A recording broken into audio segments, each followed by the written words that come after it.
ఇంకా కేంద్ర ఆర్థిక మంత్రి నిర్మలా సీతారామన్ కేంద్ర బడ్జెట్ 2025-26ను పార్లమెంట్లో ప్రవేశపెట్టారు. ఫిబ్రవరి 1వ తేదీ శనివారం అయినప్పటికీ ఉదయం 9:15 నుండి స్టాక్ మార్కెట్లు ప్రారంభమయ్యాయి. సానుకూల అంచనాలతో ఉదయం లాభాల్లోకి వెళ్లిన సూచీలు మధ్యాహ్నం 12 ప్రాంతంలో నష్టాల్లోకి జారుకున్నాయి. మధ్యాహ్నం 12 గంటల సమయంలో బీఎస్ఈ సెన్సెక్స్ 455 పాయింట్లు, నిఫ్టీ 115 పాయింట్లు పతనమయ్యాయి. ప్రస్తుతం కాస్త రికవరీ అయినా అవి నష్టాల్లోనే సాగుతున్నాయి.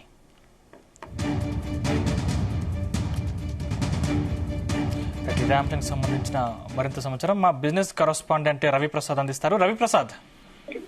సందీప్, కేంద్ర ఆర్థిక మంత్రి నిర్మలా సీతారామన్ బడ్జెట్ పద్ అయితే ఈ రోజు అయితే రిలీజ్ అయింది పార్లమెంట్ లో 11 గంటలకు.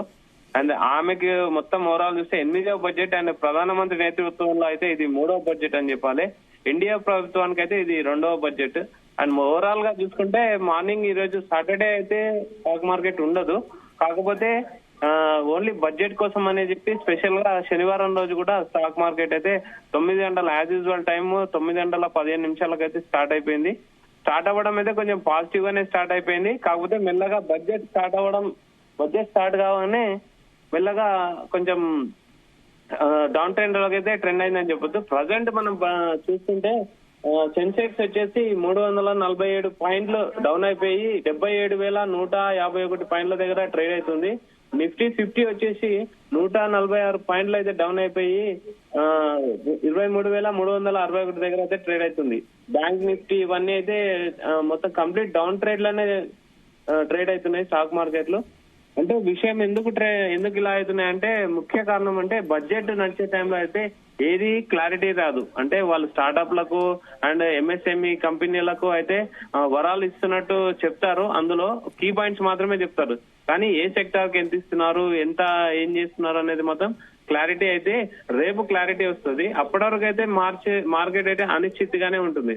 అండ్ 12 గంటల వరకు అయితే మార్కెట్ కొంచెం అటు ఇటు అయినా తర్వాత చూసుకుంటే మాత్రం 400 పాయింట్లు డౌన్ అయిపోయింది. కానీ బడ్జెట్ నడిచే టైంలో మాత్రం కొంచెం అనిశ్చితిగానే ఉంది. ప్రజెంట్ కూడా అనిశ్చితిగానే ఉందని చెప్పాలి.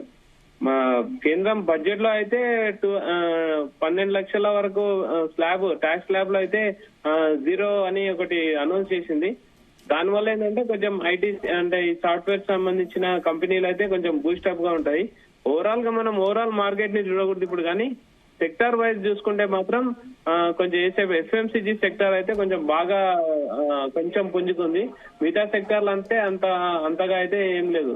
ఓవరాల్ గా అయితే ఎన్నో రోజుల నుంచి మార్కెట్ కోసం అయితే చూస్తున్నాం. స్టాక్ మార్కెట్ లో ఎగ్జిట్ అవ్వడం, పోర్ట్ఫోలియోలు గెయిన్ చేసుకోవడం, దీనికోసమే స్టాక్ మార్కెట్ ఇన్వెస్టర్లు అయితే వెయిట్ చేస్తున్నారు.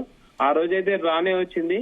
అండ్ ఎలక్ట్రిక్ ఈవీ వెహికల్స్ సంబంధించిన స్టాక్స్ కూడా కొంచెం అయితే పెరిగినాయని చెప్పొచ్చు సందీప్.